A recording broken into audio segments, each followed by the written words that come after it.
888-282-2882. Email address ailrushbo@eibnet.us. First, it was the DACA and the Dreamers, and over the weekend, I see that Trump wants to go back into the Paris Climate Accords. And it was the Wall Street Journal. I mean, the Wall Street Journal, I mean, they're iffy on occasion, but they're not generally known as routine fake news. You don't first assume fake news when you see something in the Wall Street Journal. And it turns out it was fake news. Maybe. Rex Tillerson says, we're thinking about heading back into Paris. And H.R. McMaster says, no way we're going back into Paris. If that happens, that's a bigger deal than the DACA thing. The DACA thing is a small subset of illegal immigration. But if we dovetail and do a 180 and head back into the Paris Climate Accords, even if we renegotiate for quote-unquote more favorable terms, that would be very problematic for me. I'm just telling you, I don't know where the rest of you are going to come down on it, but that would be a big, big deal and a big, big problem for me. Now, you can have fun with that all you will, but apparently it's not the case. We will try to unpack it and unravel it as the program unfolds. I love that the media is going nuts over Trump's tweet, the retweet of his golf shot hitting Hillary and knocking her face flat at the top of the stairs on an airplane. I love that the media is just, and the never-Trumpers are having palpitations. If they're wearing heart rate monitors, they're off the charts. They just can't believe it. It's so unpresidential. It's so horrible. How could anybody, this is so offensive. This is so beneath the office. It's so this. Yeah, but it's, you know what? It's, in many ways, it's it's real. And Trump knows it's going to tick him off. And in calling the pot-bellied dictator in North Korea Rocket Man, said he called a premier of Japan, said Rocket Man. Mr. Limbaugh, would you be laughing if this is something that Bill Clinton or Barack Obama did? I don't know. You know, I would have to laugh at it.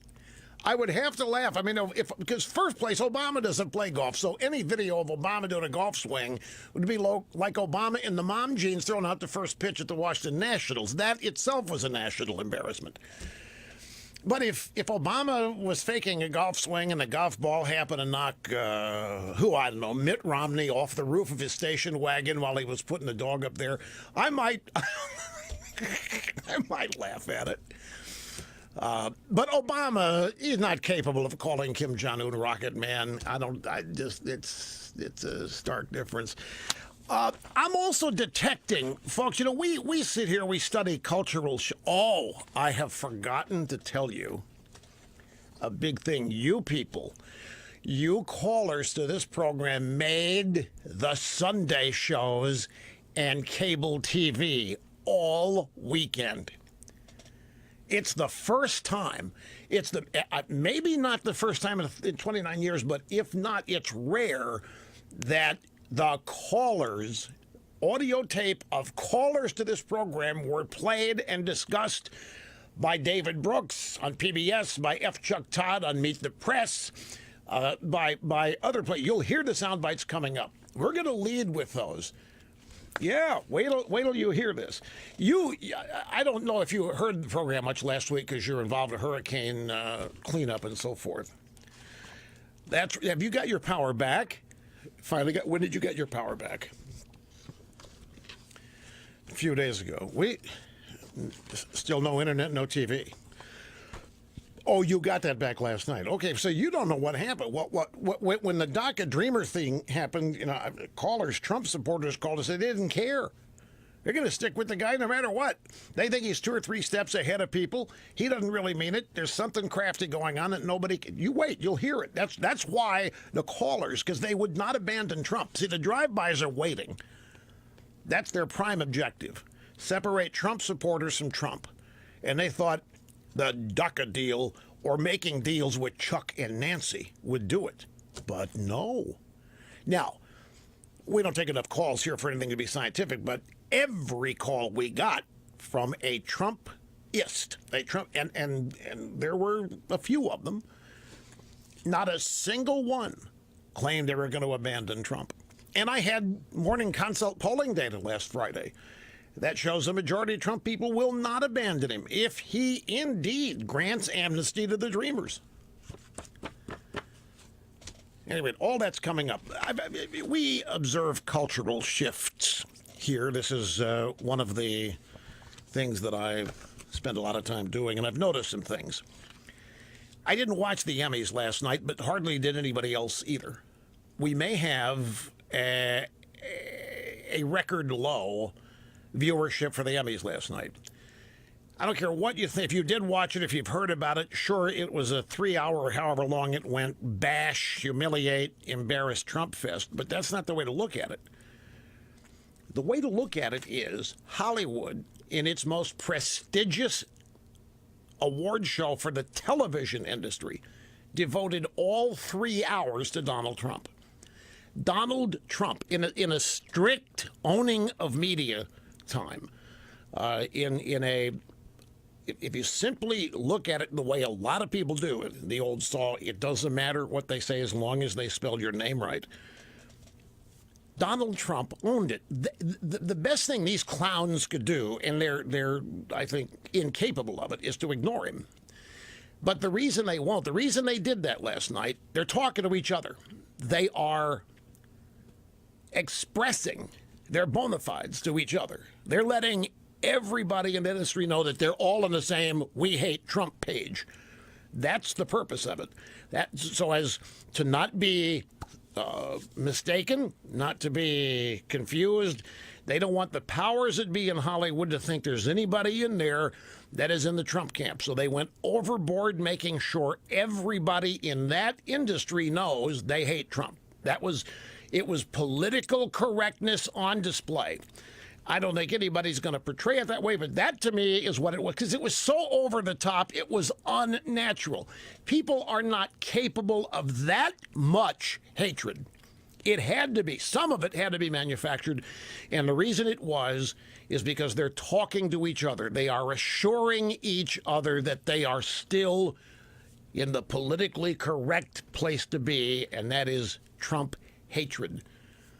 And in the meantime, the audience continues to shrink. If the early numbers make it look like it could beat last year's record low by just a little bit. But even if it's not last year's record low, it is way, way down from what the Emmys used to be. And I just know, folks, do not doubt me on this, that the people that did watch it are not all Trump haters. And the people that watched that show last night, after a while, I'm sure had to say, okay, we get it. You hate Trump. In other words, there's going to be some degree, some level of backlash that will never be recorded because pollsters and drive-bys will not even think that display last night could backfire. They're just ready to give it gold stars and so. But you know what I've noticed? You look at the audience, way, way down. The numbers, I haven't seen them yet for this weekend's action in the National Football League, but my guess is it ain't gonna shoot up by very much if it does. There just wasn't that much compelling, although last night with the Emmys, with a record low, the only thing new on last night that might have been competition was Ray Donovan on Showtime, and that wouldn't be much. So maybe Sunday Night Football had a good night. We'll find out. But overall, the Emmy thing last night, I didn't watch it. I don't think a lot of people, I think people are getting sick of things. I think we're getting sick of Hollywood. I think people are getting sick of football, or they're wearing out on it. And you know what else? You know what else didn't get covered? The riots in St. Louis. And there are dead people. There are tremendous numbers of injuries, and the drive-bys didn't go. Somebody explain that to me. I mean, it was billed as Ferguson 2.0. And the organizers of the riots intended it to be Ferguson 2.0, but it wasn't Ferguson 2.0 because there wasn't a Michael Brown. Well, there was, but nobody knows who, outside of St. Louis. And the drive-bys didn't go there. I mean, not like they did in Ferguson. Ferguson was wall-to-wall, 24/7, day after day after day. Have you seen any footage? Well, you haven't. The Republican governor said he was going to shut down any mine. No, I don't think it's anything the Republican governor. It may be, I mean, but I mean, from the beginning, the riots started last week. We predicted they were going to happen. They said they were going to do it. On Thursday or Friday, I forget which, our Blowtorch affiliate in St. Louis preempted the program to go all local to cover the riots. But there wasn't any national TV coverage of these things. So in essence, to a lot of people, they didn't happen.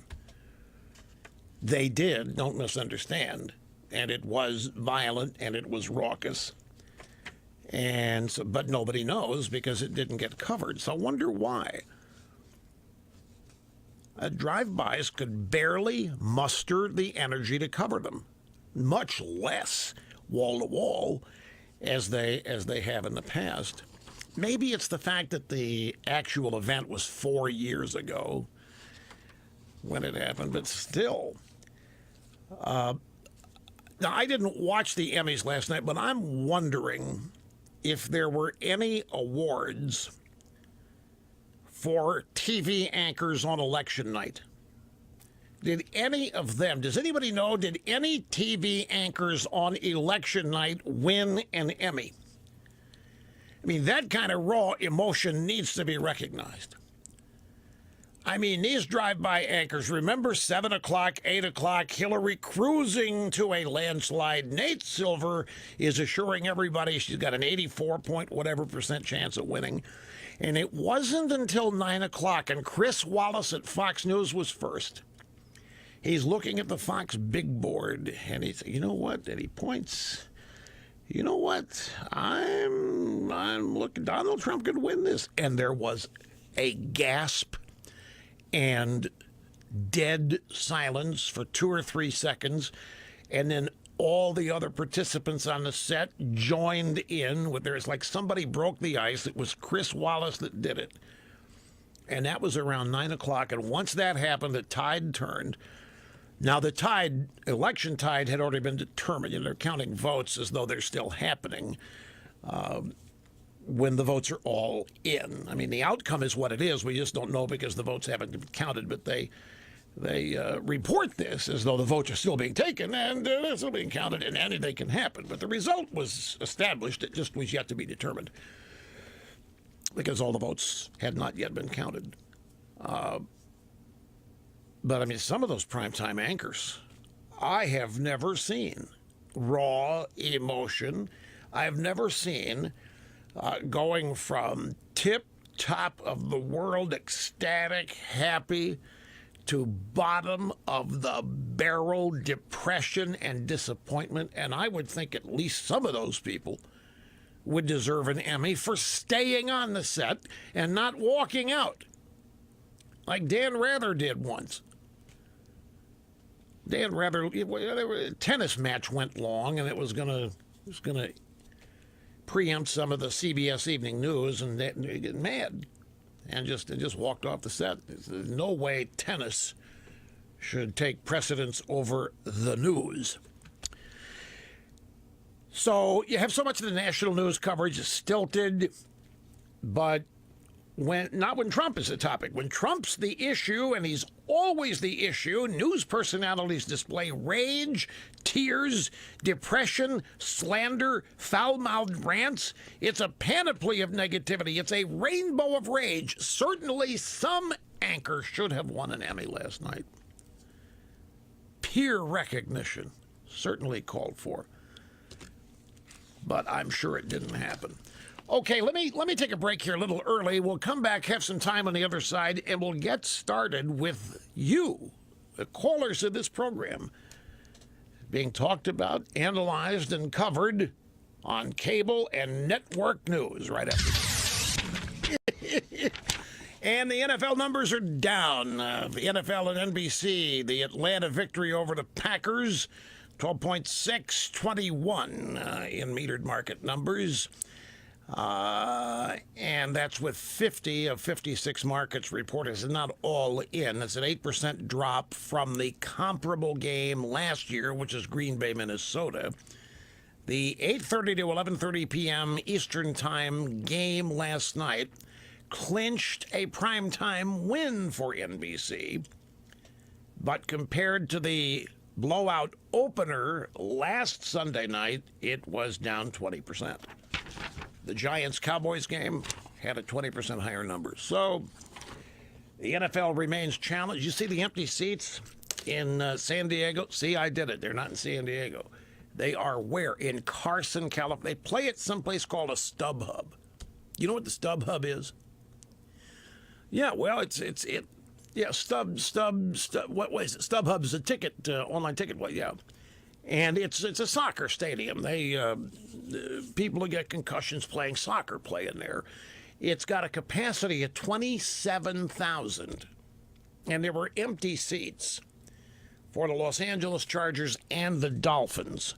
Now, up in Los Angeles, up the road in L.A. at the Coliseum, the Rams played the Redskins. And they had 50 some odd. The combined attendance for those two games was about 80,000. The day before, Texas and UCLA had 81,000 in the same Coliseum. I think it was UCLA. No. It would have been USC. UCLA played and lost or dramatic to somebody else. Some team called the Tigers with blue uniforms. And I saw the greatest video today. Saw a tweet video. Somebody sent it to me because Boise State. You know, you people don't see this because TV doesn't show you, but after every kickoff, there's a tee out there at the 35-yard line.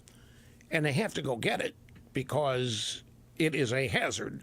You know, a player could trip on it or turn an ankle on it or what have you. Normally, a sideline employee for the team hustles out there after the kickoff return is blown dead. Boise State has a dog on the sideline with its trainer, a woman, and she signals the dog to go out and get the tee. The dog gets it, happy as it can be, brings it back, stopped about 5 yards short of the sideline, dropped it, played with it a little bit, and brought it back to the sideline. Cutest thing. If you love animals, it's the cutest thing. The Houston Oilers had the greatest guy ever, Mojo, who became a star. He was an employee for the Oilers. He became a star, running out to get the tee and running off to bring it back to the sideline. Ask people in Houston. They'll know what I'm talking about, Mojo. Anyway, your audio sound bites from the Sunday shows are coming up. Media is this a soap opera now, and the script is written by people in the swamp. I'm just trying to help. I mean, it seems that the people really deserving of recognition last night didn't get any, and that's the primetime news anchors that catered and caved on election night. Okay. And by the way, the Republican Senate is working on a brand new repeal or replace Obamacare bill. And they're highlighting this thing, and they're we can actually get this done. It gets rid of both mandates, gets rid of the personal mandate and the business mandate, but it maintains the Obamacare taxes for a while. We'll have to see. They obviously feel the pressure to do something on this. I wonder why. 7 years of promises. But anyway, we'll delve into that as the program unfolds. Here's Chuck Todd, Chuck Todd, Meet the Press. In his, I think this is the show opened last night. Give it a listen. This Sunday, whose party is it anyway? President Trump's reversal on immigration has conservatives furious. Is he this Tone deaf? See, this ignorant, does he not know what got him elected? Now, F. Chuck, of course, they're trying to stir things. They would love for me to bail on Trump. They would love to tell people I'm bailing on Trump. That's not what happened. They took that out of context. Here's what I actually said. Here's the whole thing. The first version is what makes the impression. This is a very frustrating thing to me, by the way, because I'm lied about so much, and I don't respond to most of it. Even when I do, what are the odds? The first thing that's reported is what people believe. Even sophisticates, even people who understand how the media works, even people who understand the tricks, the subterfuge, the deceit, the dishonesty, even those people fall for the first thing that's reported. Now, I'm not defending Trump. What I'm telling you, folks, is I don't know yet. But it looks to me like Trump is tweeting all morning long that there is no deal, period, and there certainly isn't a deal on getting rid of the wall. It may happen later, but it's not gotten rid of. It's not gone. Boil everything down. Is Trump, I'm asking you who voted for him, is he this tone deaf? See, this ignorant, does he not know what got him elected? Does he not? And I'm telling you, some of the staunchest Trump supporters are out there, and they've jumped ship. Now, see, they took me out of context because I was talking about you. I was asking you how you felt. I was not issuing a statement. But look, my whole point, the first thing that's reported is what people remember. F. Chuck took it out of context because that's what he heard, because that's what he wanted to hear. He wanted to hear that I had thrown Trump under the bus and overboard at the same time, which has not happened. Anyway, no big deal there. I just wanted to show you how that happens and how when people are taken out of context, this is how. Now we go back to F. Chuck Todd on Meet the Press, talking about the focus of his program Sunday morning, asking whether me or Donald Trump hold sway over his base. Who does control the Trump base? Is it talk radio? Is it Rush Limbaugh? Backlash from high-profile members of his insurgent base. Think Rush Limbaugh. Who's got more sway over his insurgent supporters? Is it Trump himself, or is it folks like Rush Limbaugh? That's Chuck Todd number of times on Meet the Depressed yesterday, making the rounds. Those are actual when he's appearing on shows promoting Meet the Press.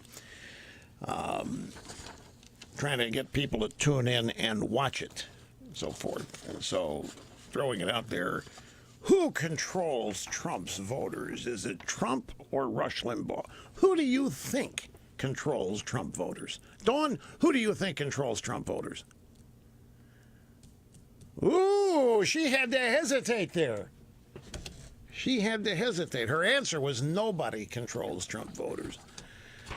Okay, now we move on. David Brooks, the PBS NewsHour, Friday night. They had a fill-in anchor named Harvey Srinivasan. And David Brooks is the I guess this is his segment. No, he's being interviewed, so this is not his segment with Maxie Shields. Question, what does this do to his die-hard fans, the ones that show up in the middle of winter at his rallies? The evidence so far is that it doesn't really hurt him. There are a lot of people who are burning their MAGA hats, the Make America Great Again hats, because they're upset. But if you look, a lot of the people are calling into the Rush Limbaugh show. They want to drain the swamp, and they don't like Mitch McConnell very much. And if he goes against Mitch McConnell and he changes things up in Washington, so far the evidence is they're willing to stick with Trump and not really walk away from him. What is Brooks doing listening to this program? That's a first. Maybe he didn't. Maybe he heard about it. Because I think apparently you people calling this program last week was a buzz topic of conversation among drive-by media types. Here is Saturday, CNN, Michael Smerconish's program. And he's no guest here. He's just introducing and playing a montage of calls to this program last week. I want to play for you 30 seconds of sound from Rush Limbaugh's program on Thursday because it speaks to the concern that you have that he will lose his base. Roll that tape. I'm not going to give up on Trump, even if he starts to move to the left to get something done with tax reform. I truthfully think he will drain the swamp, and he's showing people that the swamp has nothing to do with party affiliation. I think that he's always 3 steps ahead of Pelosi, the Democrats, and the Republicans. And so I think this was a power play that he did. Every Trump person that I've talked to, everyone from any walk of life, has said pretty much the same thing. If Trump has to work with Democrats to get some of what he wants done, so be it.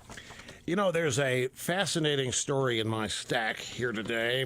Let me dig down deep and find this, because it's essentially a story about how both the Republican Party and the Democrat Party are finished. They just don't know it yet. And it's a fascinating piece. It's the only piece of its kind. It's by a guy named Jake Novak at CNBC. The party's over. Republicans and Democrats are both finished. Now, normally a story like this I would pass over because this kind of claim is ridiculous. The parties are not over. But why are people saying this? And you have to keep something in perspective here. If you believe the media, of years and years and years of coverage, you would believe that they are desperate for bipartisanship. They are desperate for Washington to work. They are desperate for politicians of both parties to cross the aisle, but especially they want Republicans to cross the aisle. They want Republicans to work with Democrats to get things done. They don't like gridlock. You've heard this I don't know how many times and how many years. Washington's broken, the parties hate each other, so much division, so much partisanship, and they treat it as a historical terrible thing for the country, and they just dream and they hope and they wax eloquent about bipartisan. And now they've all heard your calls to this program last week where you said you don't care if Trump has to work with Democrats to get his agenda passed. You don't care. Whatever it takes. Trump voters are, in fact, the actual kind of voters that Drive-Bys have been dreaming of. But now they hate Trump voters because they voted for Trump. Here you have the exact voters the media has been claiming that we need. They've been clamoring for voters who will do and vote for people who will get things done, who don't care about party. Of course, that's BS. I mean, the media wants the end of the Republican Party. Don't misunderstand. I'm not changed my tune on this. But they're getting exactly what they've always wanted, and they still aren't happy. You ought to be music to their ears. Trump voters willing to stick with Trump while he works with the enemy, Chuck and Nancy, if that's how he has to get his agenda done. What it really means is that Trump voters really don't care about party. They care about honesty and fealty to issues. And right now, Trump voters, I don't care if they're Republican, Democrat, or independent, are livid at Republicans. Because Republicans ostensibly are the same party that Trump's in. So theoretically, they should all be unified, working together to advance a common agenda. But it has become very clear that the Republicans in Washington agenda isn't what Trump's is, and so there isn't any cooperation. And I say again, this is where it's so short-sighted. If these guys, and not all Republicans are this, some of them are willing to work with Trump. Freedom Caucus, Mark Meadows and Jim Jordan, there's a lot of them there, but they're not a majority. And certainly the leadership in the House and Senate are still opposed to Trump. Can you believe if for just, in these past 6 months, if just for 3 of those months, there had been unity in the effort to repeal and replace Obamacare, to get started on real tax reform that includes real tax cuts. And if there had been movement, you don't have to get signed legislation on all three of these. If there had just been serious movement with the appearance of genuine unity on those three things, then the Democrat Party would be out of existence for the next 20 or 25 years. Now, there would have to be something done. Those three items, something would have to happen. You can't just survive on effort alone. There would have to be some success. But there hasn't even been that. And there's still time for it in the next 6 months, because the 2018 midterms are coming up. And the way it's going, if they're not careful, the Republicans could lose the House in 2018, folks. There are a lot of Republicans talking about retiring.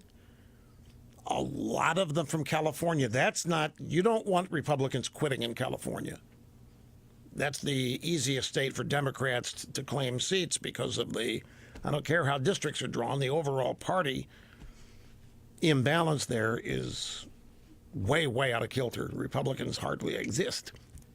They could lose the House. And they could forestall that if just in sometime in the next 6 months, if there were just 3 months where they were working together on the agenda. Trump's not blameless, don't misunderstand. But neither were they.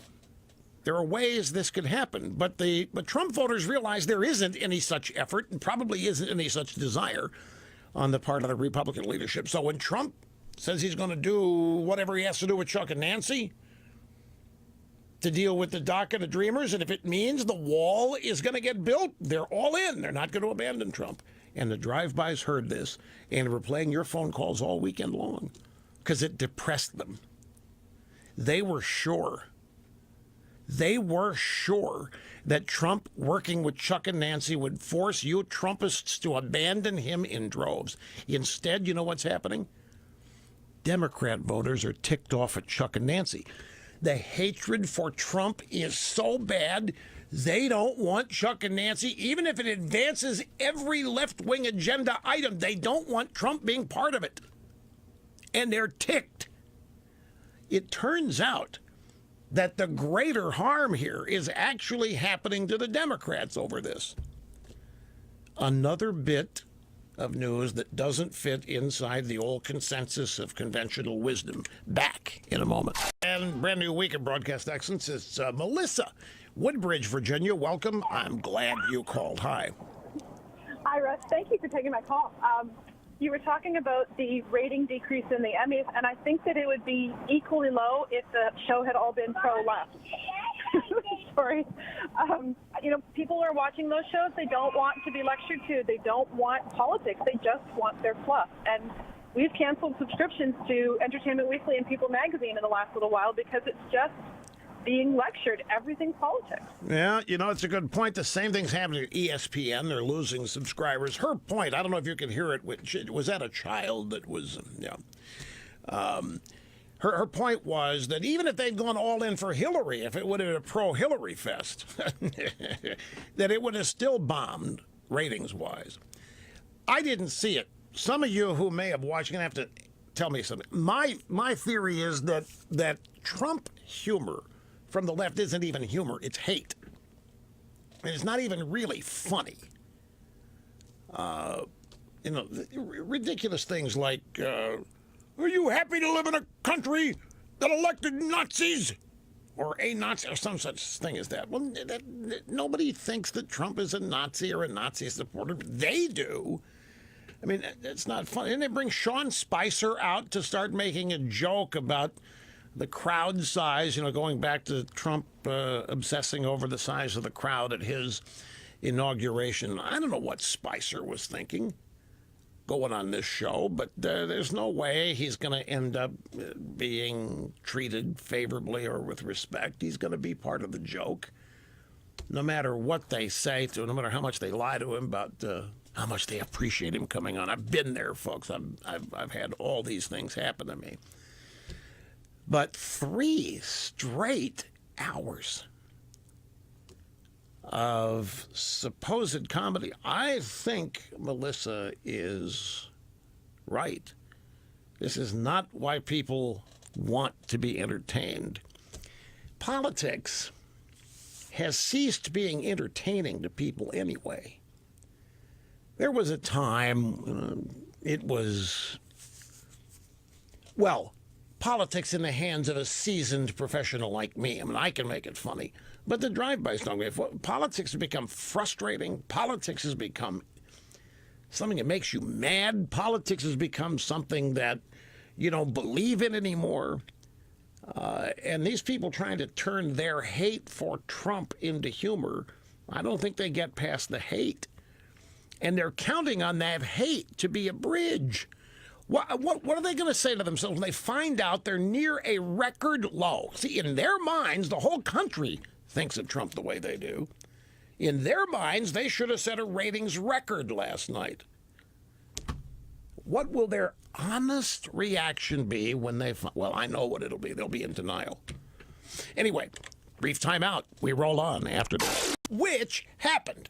Just like she stumbled and nearly fell forward on her face getting into the van on the 9/11 day where she had to leave the 9/11 ceremonies in Manhattan a little early. She wasn't feeling well.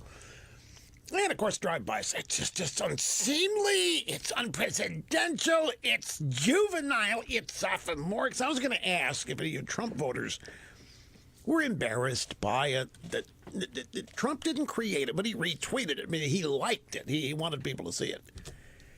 But I know you're not mad about it. I don't need to ask you. I know you're laughing yourself silly like I did. It's funny. It's funny, and it works because it's got an element of truth in it. That's exactly what happened to her. You know, and this book, have you seen the latest? I saw a picture today. Mrs. Clinton's at a book signing at Costco, and do you know where they've got her? They've got her near the toilet paper.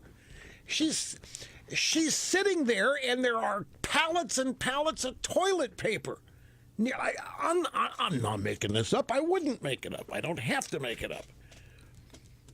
I mean, and there's a trickle. I don't know, but there's just a trickle line of people going through there. There's a controversy. Amazon deleted a whole bunch of reviews of her book on the first day. Most of them were negative, but there were some positives, so it's a big controversy. Amazon says we deleted them because there is no way that many people had read her book in toto in able to write a review. We don't consider those reviews real. A review that gets posted the day the book comes out, we don't think it's real. So they smacked it. They got rid of, I don't know how many it was. It was maybe 1,500 or 900. I don't remember the exact number. And then the quote-unquote real reviews came in. But it reminds me, there was a piece in the Wall Street Journal last Thursday, an opinion piece, Kimberly Strassel, who is a brilliant op-ed writer at the Wall Street Journal, and her piece was what really happened to Hillary. Because Hillary's running around, it's unseemly, continuing to make excuses and blame everybody else. And I have to tell you something, folks. Crazy Bernie's out there doing his own version of this. He's out there getting mad at Hillary for blaming him, which is what she's doing. And Crazy Bernie is saying that if he hadn't been rigged out of the nomination, he would have been elected, which isn't true. Strassel points out that Crazy Bernie failed to deliver votes for her in all these states where he did go campaign. He went a little bit Pennsylvania, went a little bit Michigan and Wisconsin. And her point was, if there's so much support for Crazy Bernie, where was it helping Hillary? It wasn't there. Her point is that Crazy Bernie nor Hillary are the answer to the Democrat Party. Neither one of them would have beaten Trump in the Electoral College. Neither one of them would have gotten close. And if the Democrats think that Hillary's problem was that she didn't go left enough, and that Crazy Bernie would have done better. Strassel's point, she's looked at the data, she's sifted through it, and she's concluded that either one of them would have lost, because if there was this much overwhelming support for Crazy Bernie, where was the evidence of it when he was out campaigning for her? Why was he unable? Some might say, well, his voters were so upset today. Well, that's a problem, too. And I don't care if his voters are mad at Hillary, mad that he got rigged. If their guy is still out there urging them to do something for the party to beat Trump, and they don't do it, then what's to suggest that Crazy Bernie as a presidential candidate is going to be persuasive? So, the bottom line is, you've got Hillary sitting next to pallets of toilet paper at Costco signing her book, which is filled with excuses, blaming everybody but herself. From Comey to, well, the list is, the only thing wrong with that is I didn't make it. I asked myself, am I slipping? I used to be on every Hillary hit list. I mean, I usually was in the top 2, top 5. I'm not even on this one. But then again, hardly anybody is named. She names groups of people. But no, don't start a rumor that I'm going to buy Rolling Stone. I don't want to buy Rolling Stone. I don't want to. No. Snerdley wants to start a rumor that I'm going to buy Rolling. Yeah, that's up for sale now. You know why? They are dead after running the fake rape story at UVA. And getting creamed in court over it. Jan Winter has said, I'm out of here. Maybe he can get Bezos to buy it and make it the weekly magazine of the Washington Post. That's what they ought to do. Make Rolling Stone, like New York Times has their Sunday magazine, and the Post has one of their own. But get this thing in there, put it in the rotation. Let Bezos buy it. Use it. Have stacks of Rolling Stone next to Hillary book signings instead of toilet papers, one and the same. The point is, the Democrats, name for me who is the front runner. Who's on the list of front runners for 2020 Democrat Party? My point made, Joe Biden. Okay, Joe Biden's what, 70 some odd? Joe Biden hasn't won anything on his own on the ballot. Who else? Elizabeth Warren? Sorry, ain't happening. That's imagined excitement as well. One of the Castro brothers, that was a big dream. One of the Castro brothers in San Antonio. That hasn't worked out for him either. The Democrat voters. Andrew Cuomo, the brother of Fredo, governor of New York. Yeah, and Rahm Emanuel. I mean, his name gets tossed, but none of them are. Yeah, man, the Democrats don't have anybody that excites them. What they have is hatred for Trump. But the picture of Hillary Clinton blaming everybody, including Crazy Bernie, and Crazy Bernie furthering the illusion that he could have won if the nomination had been rigged against him. This is another reason why I get so frustrated over what the Republicans are not doing, and that's taking advantage of all this. This party is waiting to be buried. Democrat Party is already losing elections. I know you get mad at me when I say that, but they're already losing elections. Big time. And it is a trend that should continue. Here's this piece. The party's over. Republicans and Democrats are both finished. Here's some pull quotes from the story. It's a CNBC piece that ran on Friday. The important thing to remember is that all the craziness we're seeing in Washington these days is not just the result of this president's personality or some new level of political anger across the country. An old order that's been in place for generations that kept a lid on the kind of chaos we've seen in recent months has crumbled. That's a reference to the establishment. It's a reference to the swamp. And what it means is that the establishment has made sure that anybody in it of prominence who is going to seek the highest office is of a certain personality type, buttoned down, dull, boring, quasi-intelligent, or super intelligent perception-wise, is the case with Obama. But there is a club-like dress code, a club-like approved mode of behavior, and of course Trump doesn't fit into any of it. And this guy's point is that if Trump can come in here and throw the establishment upside down, throw it for loops, totally discombobulate it, with chaos being the result, means they are failing to keep the lid on their club. And I know what he means. It's a very exclusive club. There are behavior codes.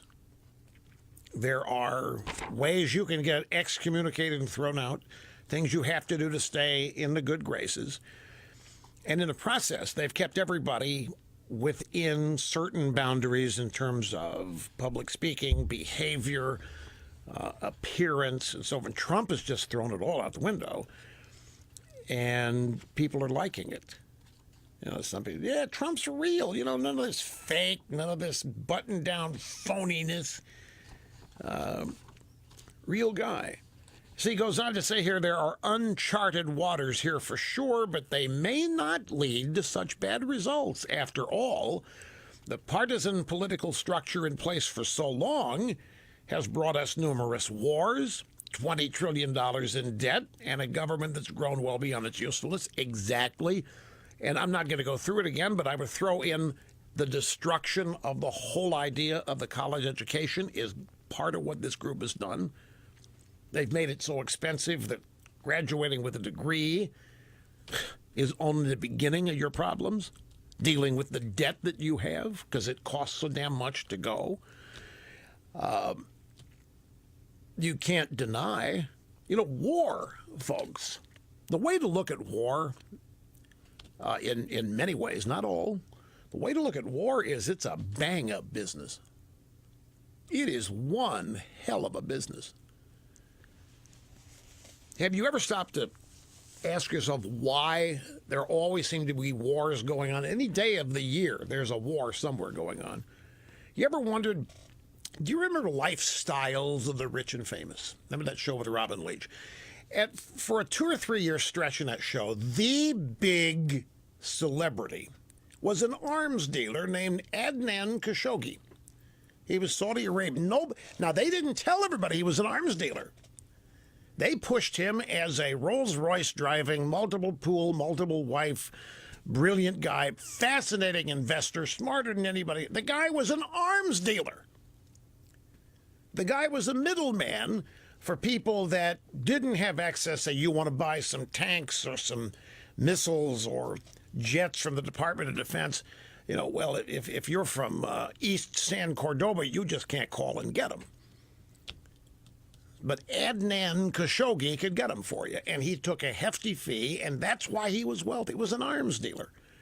And there are lots of people around the world that do what Adnan Khashoggi did and does.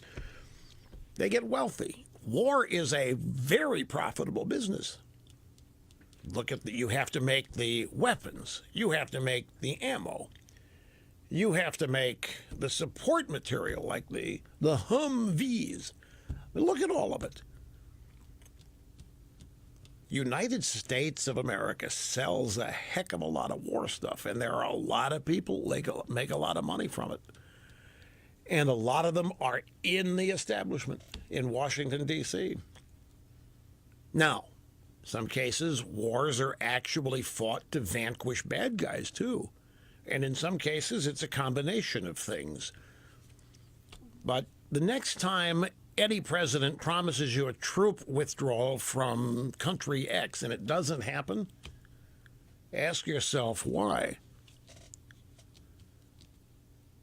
And then when steps are taken to prolong the war, such as rules of engagement that basically allow our guys not to shoot anything, just prolongs the war, prolongs the need for armaments, so forth. Yeah, then you got guys like this potbelly dictator North Korea launching missiles every day. That's a guaranteed reason to make sure you keep making them. No. I'm not saying somebody's paying the guy to launch. No. That's not my point. I'm just saying that it's a big business. Uncharted waters for sure. Establishment has led to a lot of bad results. Numerous wars, $20 trillion. These from the smart people, the best and the brightest, people that are far more qualified than you and I to hold these positions. And what have we got? Then he says, love or hate it, it's time to face this new reality. The Democrat and Republican parties, as we know them, are finished.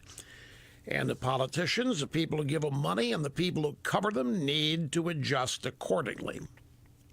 Now, it's this guy's opinion. His name is Jake Novak at CNBC. And I just gave you a few pull quotes. It's a little longer than what I've shared with you. We'll link to it at rushlimbaugh.com. But there's something to it. When you look at Trump, and in the normal political structure of Washington, Trump would not have been elected. I mean, nobody outside of Trump after his opening statement would have been elected. Remember how the swamp couldn't figure it out?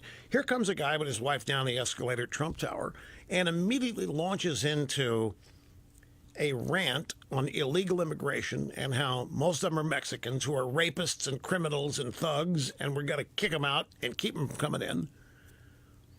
And then he said, doesn't respect people like McCain because he doesn't like military people that get captured. He likes generals and so forth that evade capture. Imagine George W. Bush saying that, or Mitt Romney, or Obama, or Bill Clinton, or Hillary. They're done for. It's the end of them.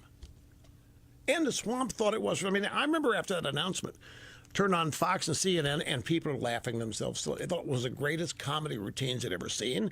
And they're all analyzing, okay, what's Trump's real purpose here? Is he promoting the upcoming season of The Apprentice? What's he doing here? Nobody thought he could have possibly been serious. And then it just keeps getting, from their perspective, worse. Then it starts insulting women.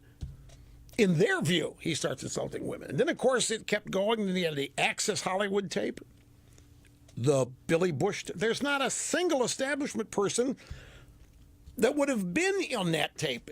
Mitt Romney, George W. Bush would not have come out of a trailer talking to Billy Bush about what celebrity allows you to do with and for women.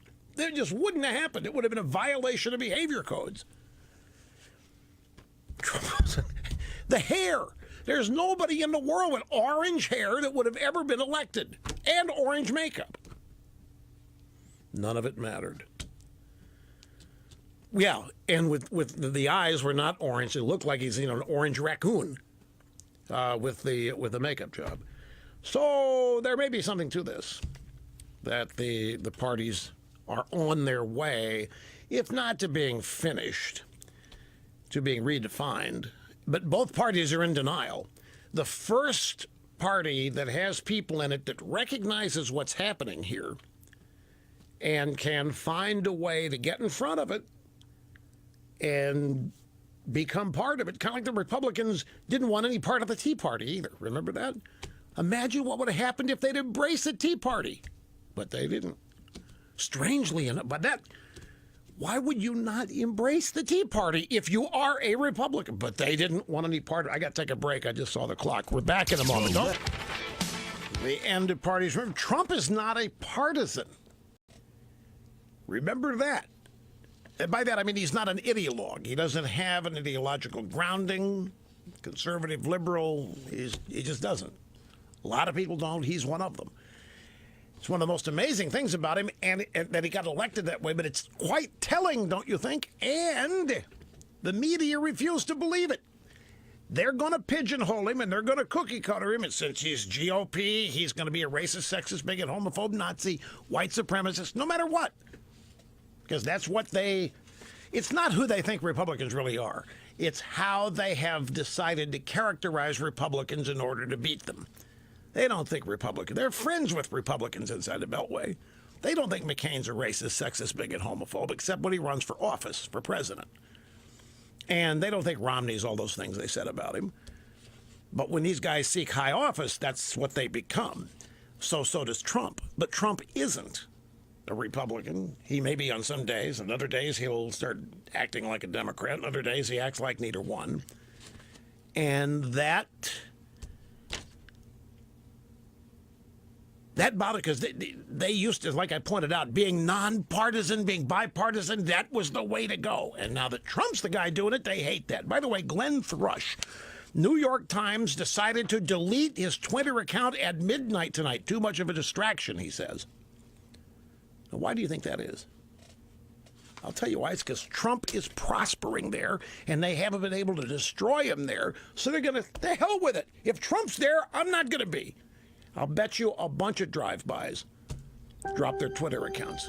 DVR, people that record programs on satellite or cable will watch them later, but streaming, that's a whole other challenge to get those.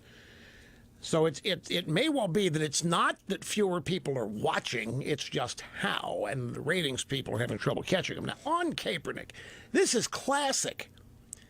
I can assure you the NFL's ratings are not down because people are mad at the NFL over how they're treating Kaepernick. The media is treating it that way. The media is mad at the NFL. The media is trying to get you mad at the NFL. The media has made Kaepernick a champion.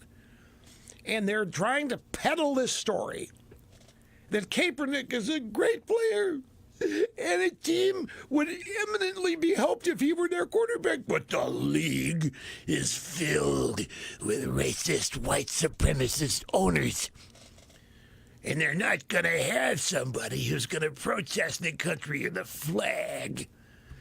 And they are so off. They're trying to create that narrative that viewers are actually in Kaepernick's corner. It's just the opposite. And I'm going to tell you something else now. These pregame protests that take place on the sidelines, they're now beginning to happen in the game. And that ain't going to help. What do you mean it's happening? Well, one instance yesterday, the Bennett brothers, Martellus Bennett plays for the Green Bay Packers. His brother Michael Bennett plays for the Seattle Seahawks. Michael Bennett was in Las Vegas recently before the season started. He was in a strip club or some other similar type establishment where gunfire broke out.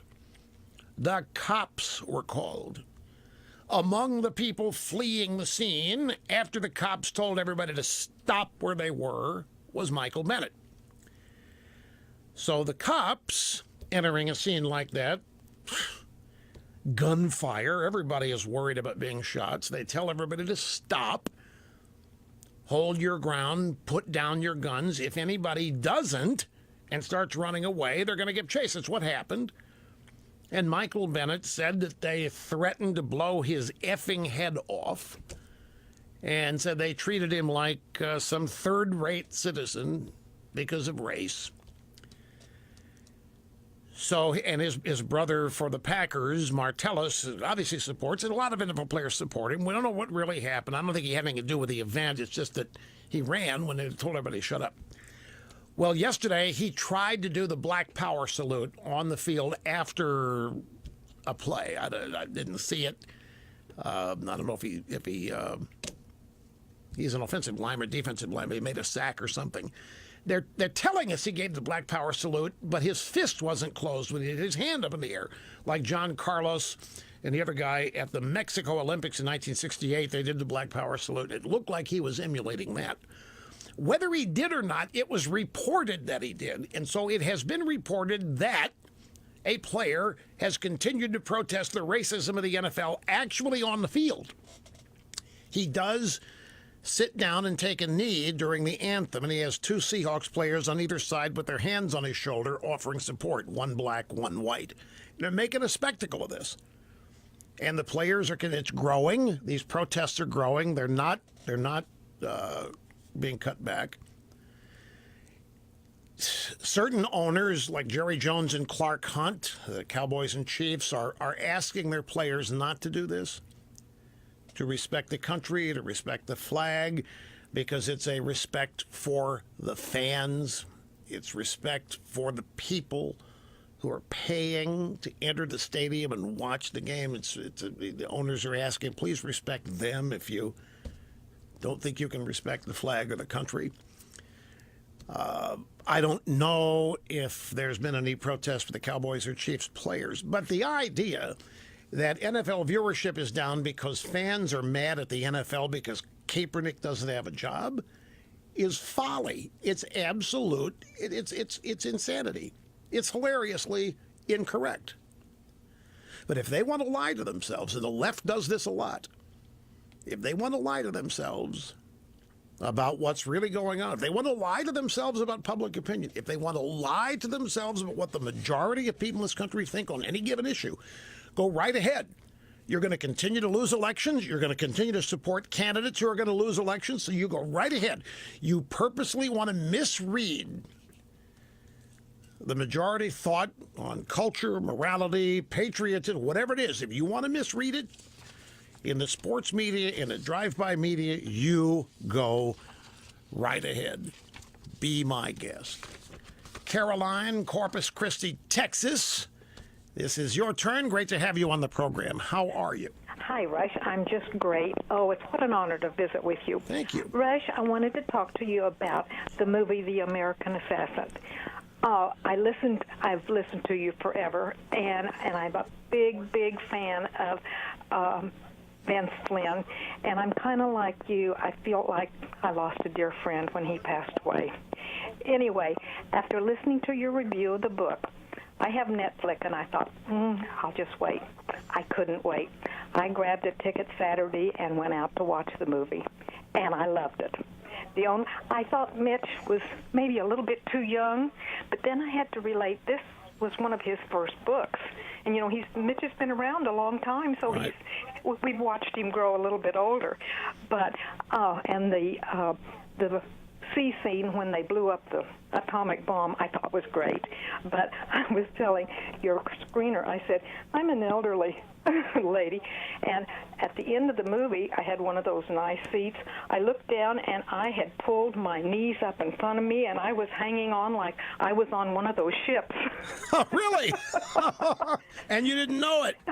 I thought, I looked around, and I thought, I hope no one sees me looking like this.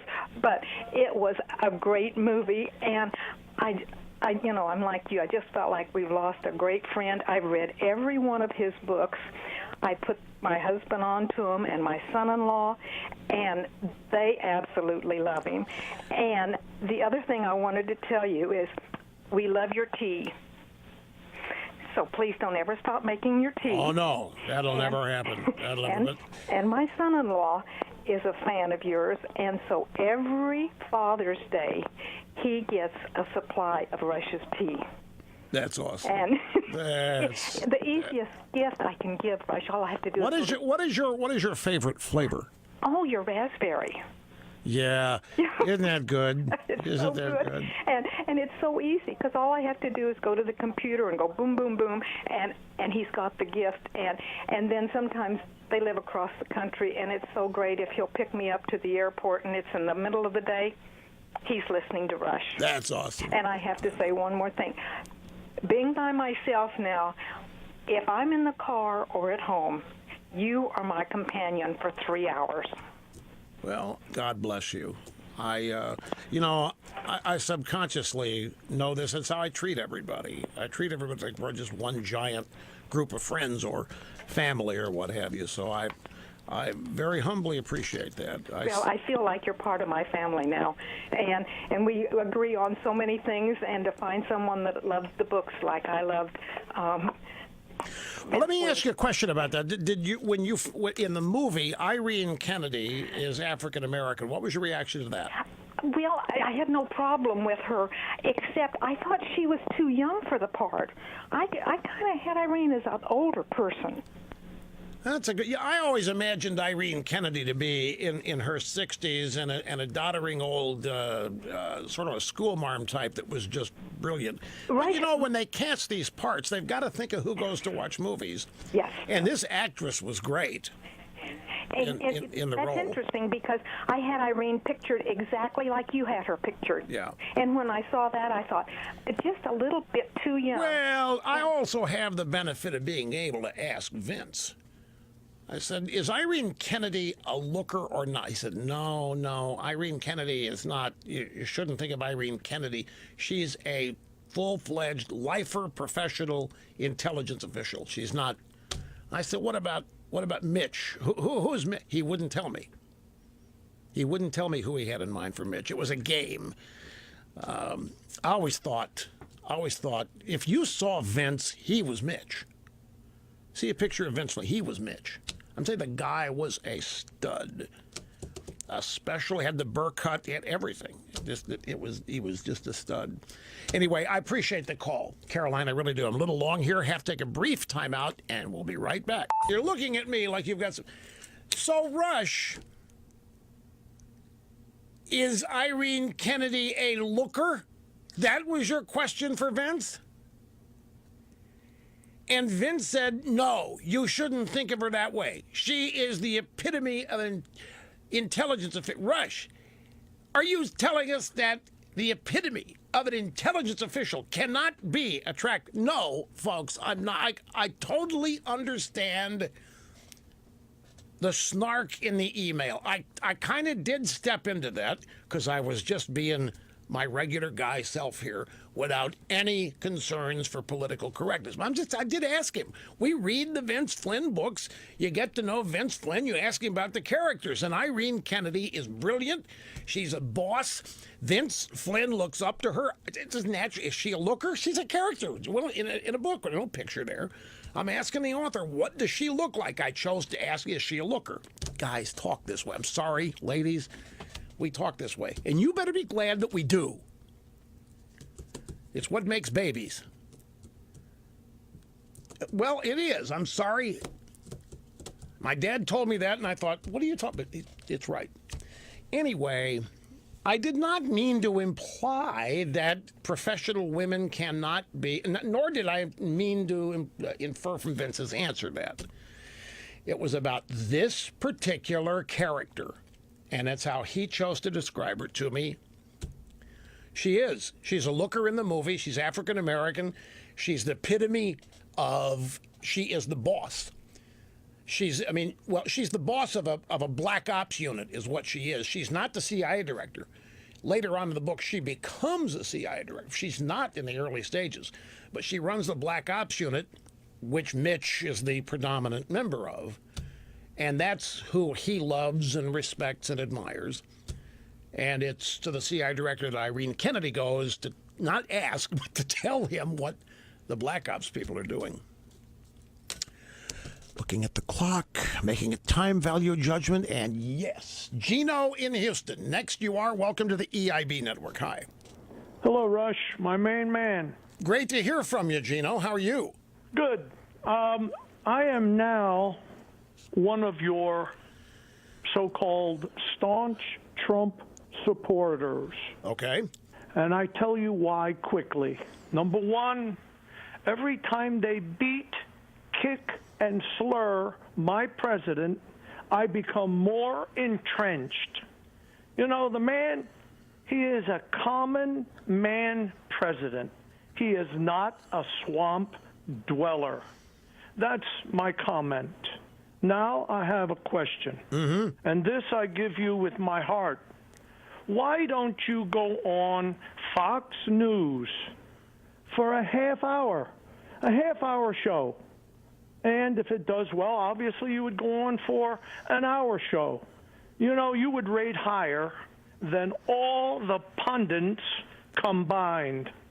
It just makes me go crazy when I listen to you and I listen to all of the crazy pundits out there, and I don't ever understand why you don't do that. You know, you could do a half-hour show and still be on EIB. Yeah.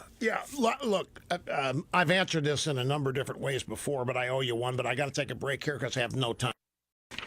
Just this cleared. Just got this from Breitbart. Headline: NBC News launches media site. NBC News has just announced a new unit that will be dedicated to covering the media. Like Howard Kurtz covers the media for Fox News. Little Brian Stelter covers the news for CNN. You know, analyzes the media. How did we, the media, do this week? They ask themselves. And they go through this phony baloney criticism of some things, but mostly they criticize the audience for thinking what they think about the media. However, the rest of the headline is this: NBC News launches media site, staffs it with leftists. Well, that's all there is in the drive-by media. John Nolte with the story for Breitbart. Gabriel Sherman, who has written all of the anti-Roger Ailes articles and book. Gabriel Sherman, a New Yorker or New York, in one of the two. Ben Smith, the social justice warrior from BuzzFeed. Kara Swisher, she's a tech blogger. Used to be at the Wall Street Journal, now something called Recode. She's a huge Trump hater. She is totally immersed in Silicon Valley culture and media. And a second editor from that site, Recode, Peter Kafka. So this place, this new unit that NBC has, there's another guy, a guy named John Huey, who hates Trump as well, describes Senate candidate Roy Moore in Alabama as the American Taliban. And then there's the Obamacare cheerleader Stephen Brill, who used to have a specific website of his own. So NBC News just announced a new hub dedicated to covering the media, and this is who the media analysts are. And every one of them is a hard left, deeply buried and committed anti-Trumper, never-Trumper, and Trump haters. And you have many different sexual orientations there. You have many sexual genders. You have the male-female makeup. I don't know if there are any African Americans in the unit. But if there aren't, I'm sure they'll fix it once they realize it. So that's that. So it's just something else to avoid. Now, television, I don't know how many times. Folks, it's intriguing. I will admit to you, it's intriguing. What would be, Mr. Snerdley, what, you've heard me explain this enough. Your answer to this question will help me answer this. You've heard as much as I've ever said about thoughts on TV. What, in your memory, there's no wrong answer, what do you think the number one reason that I don't do television is? Okay. Well, what Mr. Okay, the last thing you said, you got it. Mr. Snerdley said the lack of spontaneity and endless meetings. Here's the answer, folks. To do television, you have to collaborate. You can't you can't do a TV show the way I do this. I don't have a single meeting. I don't consult anybody. I don't tell anybody what I'm going to talk about. I often don't know until the show starts, and I never, ever lay out the order in which I'm going to get to things. I organize things in stacks here, but I don't put them in order. The whole thing is improv. And it simply isn't possible on TV. And I learned this when I did a TV show for 4 years. That was a 22-minute show, and every show required 2 meetings a day that added up to 3 times as long as the show was. Many of the meetings were looking at audio clips and saying, yes, yes, no, no. No, I don't want to. What do you mean? If I bought that, it still wouldn't change. You can't do a TV show alone. You have to have camera people. They have to know where they're going. You have to have people in the booth who know what soundbite you're going to use or a video clip. That all has to be prearranged before you do it. You can't. I mean, you've got to have. There's a stage manager. There's a floor manager. There's a lighting director. There's a makeup person. There's all these things, but the main thing, I don't collaborate. I don't even like to collaborate. I can't, sitting down and telling people and planning a program, I'm not capable of it.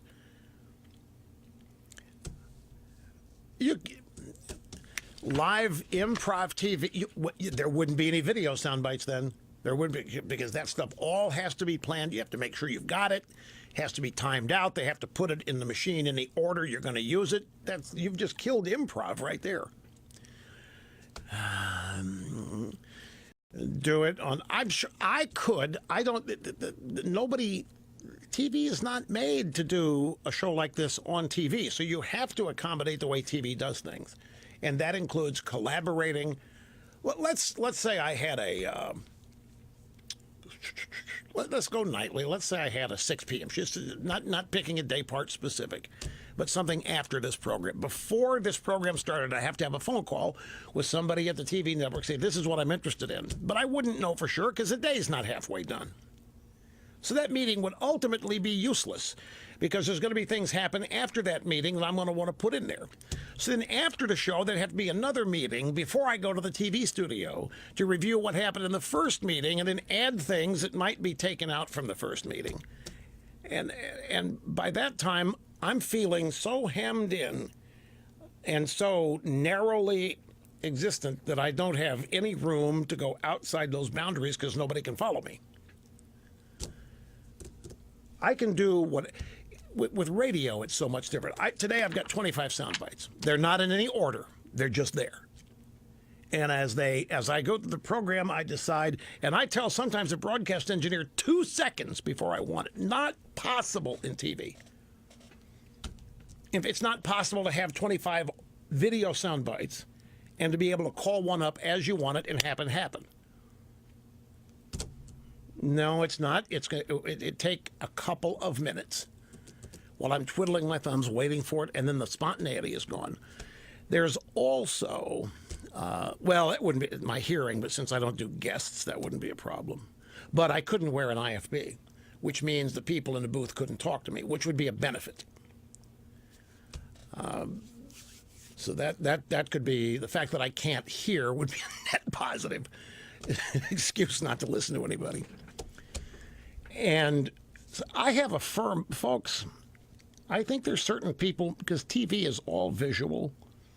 I can tell you the 4 years I did TV, the number of times people told me they remembered something I said, I can count on one hand. And the number of times they commented on my tie or a video clip or whatever were legion. It's a visual medium. And you have to look the part.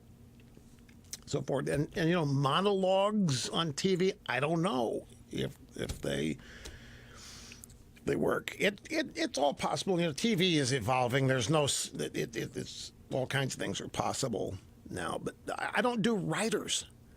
Have you ever watched the credit roll of, say, Real Time with Bill Maher or a 30-minute comedy show? Look at the credit roll for the writers. I don't have any. There aren't any. Research assistants who plug in facts and figures now and then, but there's nobody writing down what is said on this, including me. And then there is the time factor, and I don't know, but I never totally rule it out. Let's just leave it to that. I want to get back to once a year, yeah, but that wouldn't amount to, maybe once a week. Somebody said you need to do once a week. So once a week they put you on weekend. Nobody sees it. I might do once a week if it's a weeknight. Well, then they'd have to broom somebody. So I'll give somebody a 4-day week and put me in there one day. Just one night a week. And then, I was watching a particular show the other night. First time I've had cable TV on in a while. And I was thinking, I'd love to be on this show at the end of every segment, giving my opinion on what just happened. Segment ends, host, okay, let's go to Rush and find out what just happened on this show. And then I would do 5 or 6 or 2 or 3 minutes, maybe 4, on whoever said what that was stupid, and correct them. And then the host takes the show back and does the next segment. After that segment, they throw it to me, and I comment on what I just heard. Host and guest, and then do that, maybe 4 appearances an hour on an hour show. And I could do that from the couch. They could put a camera in my house. I could be sitting there on the couch like a viewer watching at home and reacting like everybody else watching the show, what I thought of it. You'd really need a host with a strong ego and a backbone to put up with something like that. Anyway, I mentioned at the top of the program, the Wall Street Journal had a story on Friday. I think it was for the days last week run together. It might have been Saturday. Sunday. The story was that the Trump administration was not going to actually pull out of the Paris Climate Accords, as Trump has announced twice.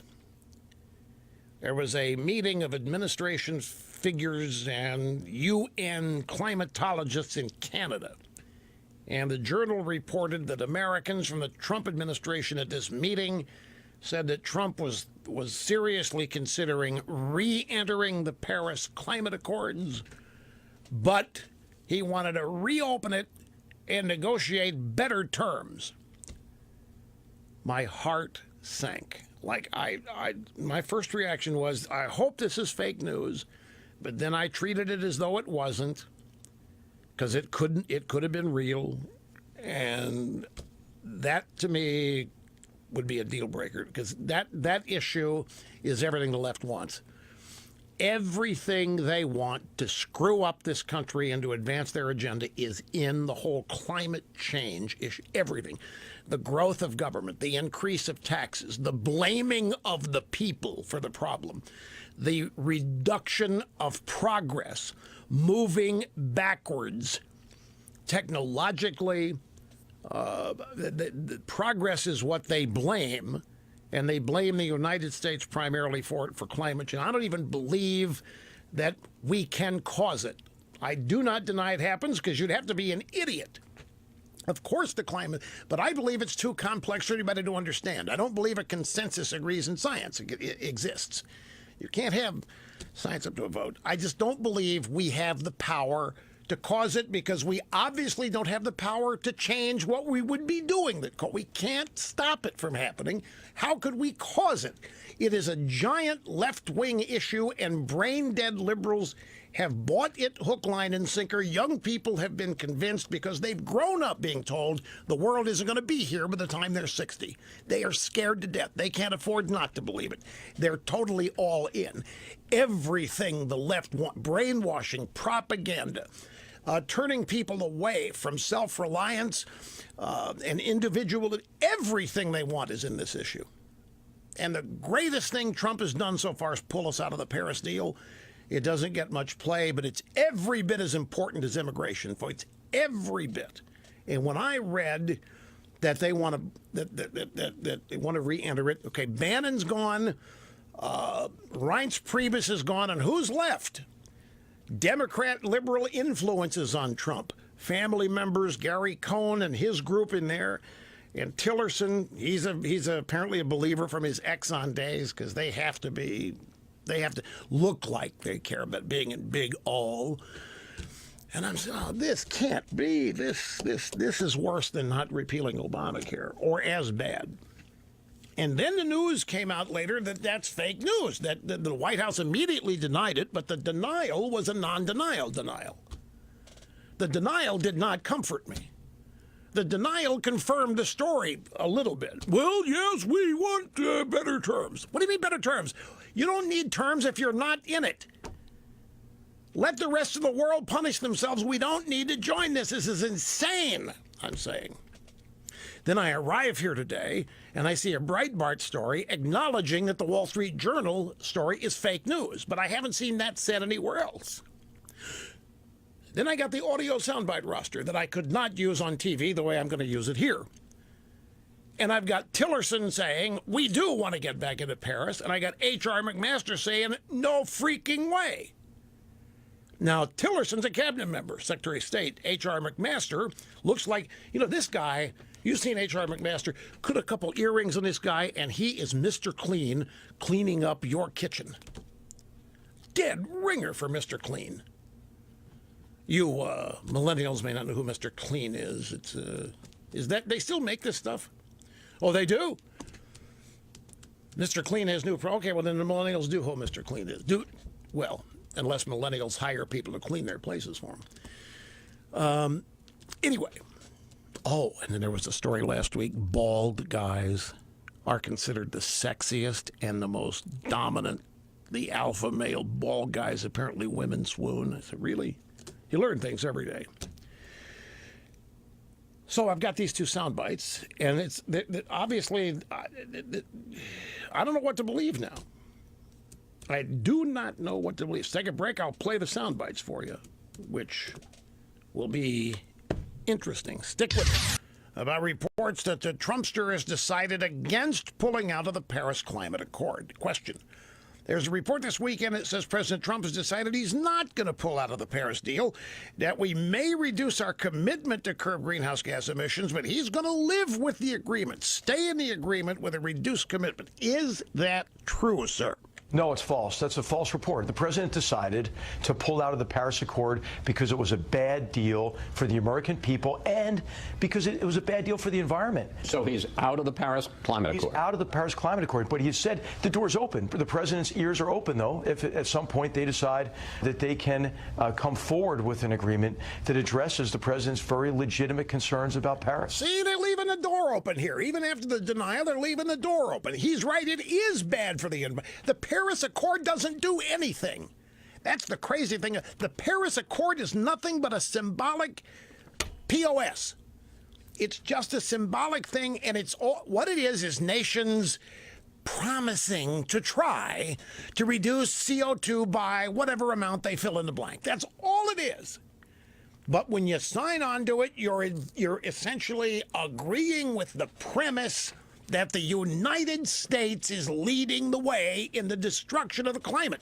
And I'm sorry, folks, but I just can't accept it. It isn't true. And I'm so tired of my country being blamed for everything when we are the solution to the world's problems, not the cause. We have time. Yeah, here's Tillerson. He's on Face the Nation. Asked the same question. Trump said it was time to exit. So what is the administration position on this, Secretary Tillerson? Well, the position's being led and developed by Gary Cohn over at the National Economic Council. I think the plan is for Director Cohen to consider other ways in which we can work with partners in the Paris Climate Accord. We want to be productive. We want to be helpful. The U.S. actually has a tremendous track record on reducing our own greenhouse gas emissions. So there's a chance that if things get worked out, both on the voluntary side from the U.S., the voluntary restrictions for the U.S., that it could change, but then also with China, there's a chance the U.S. could stay in the accord. Is that right? I think under the right conditions. So there you have it. So you have McMaster denying but leaving the door open, and Tillerson saying, oh, yeah, if we could renegotiate this thing so that's what we want in there, we'll do it. Now, I know you Trump supporters think if Trump does it, it's going to be great. Folks, signing on to this thing is the equivalent of agreeing with the premise of the leftists that we're causing it. Not just us, but we're the leaders of the bad guys here. We have the most technologically and highly advanced culture, society, country in the world, and that's what they claim. The emissions of all these fossil fuel usages, CO2, is causing it. It's bogus. It's more CO2 than just none of this is rooted in scientific truth. And I just cringe at the thought we could, this is not good. Here's the latest from Politico. This is about an hour or so ago on Gary Cohn. Gary Cohn is the economic guy. He is a liberal Democrat, and he's Trump's economic advisor. And don't ask me how he's there. I would guess Jared Kushner. And Trump, I'm sure, knows him. He's a Goldman Sachs guy. You know, Trump knows these New York people. But he's a liberal Democrat. And he's the guy you heard that Tillerson said, well, Secretary Cohn, Director Cohn, considering other ways in which we can maybe be involved in the Paris deal. Yeah, so an hour ago, Politico says top White House aide seeks to clarify U.S. stance on Paris. What did clarify? We're out of it. Trump has announced it twice. There was an announcement and there was an actual maneuver. We actually signed something that took us out of it. Obama had put us in it. We actually signed to remove ourselves from it. I thought it was a done deal. Now all of a sudden this thing bubbled up to the surface again. And here's what the Politico says. During a breakfast meeting in New York City on the sidelines of the United Nations General Assembly, White House National Economic Council Director Gary Cohn sought to clarify the U.S. stance after a report the Trump administration planned to remain in the Paris deal sparked some confusion. Director Cohn told about a dozen international energy ministers that the U.S. was prepared to withdraw. I thought we already had. If it doesn't secure better terms. I thought we weren't trying to get back. I thought we had pulled out of this. This is according to two people present at the meeting who asked for anonymity to discuss the private meeting. The sources added that Director Cohn offered few details on what precisely the U.S. wants, but he stressed the administration wants to continue engaging with other countries on energy and climate issues broadly. We are withdrawing, and we made that as clear as it can be. I don't know how to say it any more clearly. That's what I thought, folks. Cohn said, according to a third person, we are withdrawing. It's clear they're negotiating. It's clear they're trying to get, it's clear they want to sign this thing. This thing, I'm going to tell you what it is. It's nothing. It doesn't commit anybody to anything. It's nothing but, and it's a bunch of pages of nothing. It's the signatory nations promising and pledging to reduce greenhouse gas emissions and accomplish other so-called useful things to reduce climate change by 2020, 2030, 2040. You know, it's the usual pap. And under normal circumstances, you could sign and it wouldn't mean beans because it doesn't bind anybody to anything, and there's no penalties in it if you don't. It's pure bunk. But the very fact of signing it accepts a premise that Trump did not campaign on. He doesn't believe climate change is a Chinese hoax. He says that for humor, but he does know what climate change is. It is a left-wing political agenda issue. And it's their religion. If there's any left-wing or, say, millennial people listening to me, they think I'm one of the, they hate me right now. Everything I've said about this, because it's tantamount to somebody attacking Jesus if you're a Christian. You don't want to hear what they have to say. You don't want to debate them. You don't want to argue about it. That's what it is to these people. It is their religion, and I am an agnostic. I'm a heretic. I'm whatever else. They're not interested. They so believe it. It gives their life meaning, gives them something to do. They can save the planet, for crying out loud. What a great, great achievement to be part of. 30 years I've been on this. 30 years. This has been a hoax. 30 years. Hey, folks, when you take the time to investigate all the ways you can protect your family and your home with a home security system, there's one aspect that emerges that's really important. Does the system work? Will you use it? Will you arm it? How many of you have been into a house that has a pretty good system and they never arm it anymore? And you ask, why don't you arm it? And they have a reason. Well, we got tired of the beeps. Well, we've never had a break-in. Well, there's a fault in one of the windows and the fault doesn't go off the display and I don't know how to fix it and I don't want to call it. We've never had a problem. What's the point of having a system if you don't arm it? If you're not arming it, it isn't going to work. And if it doesn't work, is it protecting your home? Does it alert you when somebody does try to illegally enter? All of this, all these things are reasons the Simply Safe system scores so high in the minds of people doing their homework. The Simply Safe home security system protects your home, no question, but it scores very high when it comes to being easy to install and easy to use. Wireless system, which means you can install it yourself just by sticking sensors and the motion detectors in your home where you want them to be. There are professional installers showing up for days on end with miles of wire, but not with this system. This system comes your way already pre-tested, pre-configured, every component ready to connect with Wi-Fi. Your job is to put the devices where you want them, protect the windows and doors of your home from an intruder, and then the glass-breaking sensors and motion detectors, cameras if you want them. Once it's all turned on, and it will be within an hour, you test the siren and you download the app. If you want the monitoring service, you want the cops to be called, if there's a break-in, that's up to you. It's available on a month-to-month basis at $14.99, no contract. Simply Safe USA. Go online to see it, simplysafeusa.com. That website is specifically for you. Any deals are there already. No need an offer code. simplysafeusa.com. Kyle in Berryville, Virginia. Hi. Hi, Rush. Great to talk to you. Thank you, sir. How are you doing? Good. I'm doing good. I've been enjoying your show for a long time. I appreciate what you do. I appreciate that, sir, very much. I really do.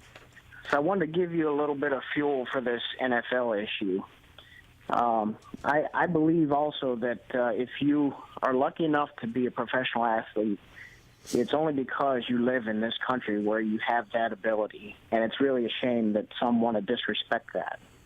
And I'm really glad to see that the attendance and everything is going down and the people watching on TV is going down because of it.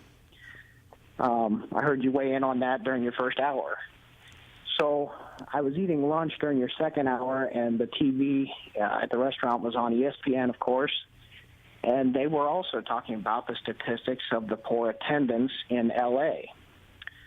They attributed that very first reason to the stadium being old, broken down, and in need of replacement, repair, whatever, to get the attendance back up. Which stadium? The LA Coliseum? Correct. Well, there's no doubt it's a rat trap. I mean, there's no doubt that it's old. But that excuse doesn't hold water because the day before, 81,000 people streamed into place to watch USC Texas. Exactly, and it was an awesome game, too. It was. A bunch of Texas people were staying at the hotel I was staying in Beverly Hills. Those people, you know them when they get out of their limos. You don't even need the big longhorns on the hood. You know these, and it's not the 10-gallon heads. You just know the Texans when they're walking around the hotel. You just know that they're there for. Look, the LA Coliseum's been around a long time. It's not in the best neighborhood, but USC doesn't have any problem. Now, I've heard people say, but Rush, that's a whole different thing. You've got students that are there on the cheap. College fervor is much different than a capitalistic enterprise. I don't care. They still sell tickets. You still have to drive there. You still have to park. You still have to buy the beer and the popcorn. Well, beer at college games may not be allowed. I don't know. But still, you got to buy the concessions. You got to put up with all of it. You got to sit up, the uncomfortable bench seats and all that stuff. You got to sit out in the sun if that bothers you. It's the same circumstances the Rams or any other pro team has to deal with. You think about this, the NFL, you would think an enterprise this big would want to be honest when people are not watching on TV as much and not going to stadiums. You'd think they'd want to really know what's going on. And did you see pictures of the crowd at the LA Coliseum on Sunday? I did. I mean, and the StubHub down in Carson where the Chargers had last 27,000, that wasn't filled. Last week, the 49ers, brand new state-of-the-art stadium, Wi-Fi better than anywhere in the league. It's not filled. There are empty seats all over the league. The NFL's concerned about studio show now because there aren't any blackouts. Every game's on TV, home games and so forth. I would want to know why people aren't watching or attending. I'd want to know the real reason so I could change it. And if they're lying to themselves, if they're thinking people are staying away because they're mad at the way the league is treating Kaepernick, do you know what? There was a guy went to a game, a sports writer went to a game as a fan. Figured the average cost, and I forget where, $500 to take a family to a football game. Now, given that's leisure dollars and that's a discretionary, you don't have to spend that. That's a lot of money to go to a football game where you might have to watch the flag being protested, or you might have to watch the country being protested. If I were the NFL, I'd want to know what the truth is. Wouldn't you? Yes, absolutely. It's just amazing to me how fast the excuses come out other than the real reasons we know they are. Well, everybody, your ESPN, they've got a financial interest. I mean, they're paying over $1 billion a year for one game a week. Monday night game. And they don't even get the best games on Monday Night Football. Those go to Sunday night on NBC, which doesn't pay as much as ESPN does. Look, I got to take a break. There's more on this, but if I don't break, I'm going to have a really short segment coming back. I appreciate the call very much, Kyle. Back. So they can keep retailers and banks and other entities updated with how good or how bad your credit score was. They're in charge of that. Their database is full of Social Security numbers, birth dates, credit card numbers, and your spending habits in some cases. Online hackers got in there, and that's the exact kind of thing they're looking for. Here's an outfit that determines whether or not you're fit for good credit, and they get hacked. And you don't even know about it for a period of time. Equifax was victim of a security breach, a hack. Hundreds of thousands of online identities got into wrong hands.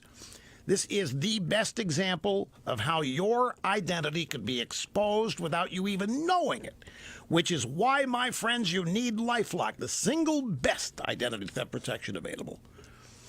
LifeLock goes the distance in monitoring online transactions. They look for evidence of stolen identities, and they find it by seeing aberrations in your spending patterns. They let you know when that happens, and they track it down and find out what it is, even if it's you. And if it is, everybody goes away. But if somebody's spending on your account, you find out about it. And they hustle to try to fix it. Now, here's the thing. No one can prevent all identity theft or monitor all transactions everywhere. It's not possible, but LifeLock does this better than anybody. You can rely on them. Go to lifelock.com or call 800-440-4833. Use my name when you sign up. It's promo code. You get 10% off your LifeLock membership. And if something happens, they got a bunch of people, the restoration team, that work with you to fix it. Nobody does that. LifeLock is full service, best out there. 800-440-4833, the offer code RUSH. By the way, a new prize or premium here for new subscribers to Rush 24/7, the newsletter. It's a brand new tumbler, Tervis tumbler, with a yearly subscription to Rush 24/7 or the combo offer, Limbaugh letter and website. It's an exclusive tumbler that is given free to new subscribers. Check it out at rushlimbaugh.com. It's our best tumbler yet. Here's Nate in Lynchburg, Virginia. Hey, Nate, how are you doing? Hey, Rush, how you doing? Fine and dandy. Thank you, sir. I was wondering, if you ever, when you're listening to all these calls, do you ever zone out? Do you ever have a moment like a brain fart or whatever, that you just sort of zone out and you kind of miss whatever? I'm just wondering this because it's like I will listen to you every day, and I love your show. But it's like as I'm driving around and listening to you, I always wonder. I wonder if that guy ever has a moment where he just loses it altogether. It's for me practically impossible for as long as you've been on to be so good. Well, with what you do. Do you ever just show up to work and you hate your job? And you're no. That never happened. No. There's not a day I wake up and wish I didn't have to go in. Not a day. It's usually just the exact opposite. I'm like everybody else. I hate waking up, but once that process is over, I'm jazzed. I'm ready to go. But yeah, I lose my train of thought now and then. I've just become highly expert at covering it. I'm very lucky. I can go to commercial break. I can make an excuse for a technical problem. It happens. It happens that what way it generally happens, I'll be talking to you, and something you'll say will remind me of something I want to say later on in the conversation. The conversation goes on, and I will forget what it was I wanted to say.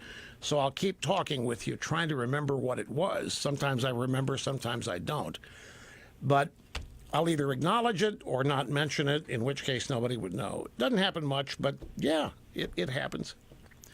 I'm really flattered by your comments, though. That's what I call a Bill Belichick question. You can tell when Belichick gets a question he likes because he'll actually answer it, versus most of them where he thinks they're stupid. He says, "We're on to Cincinnati. We're on to Cincinnati," or whoever the next opponent is. Nate, thank you very much. You'll be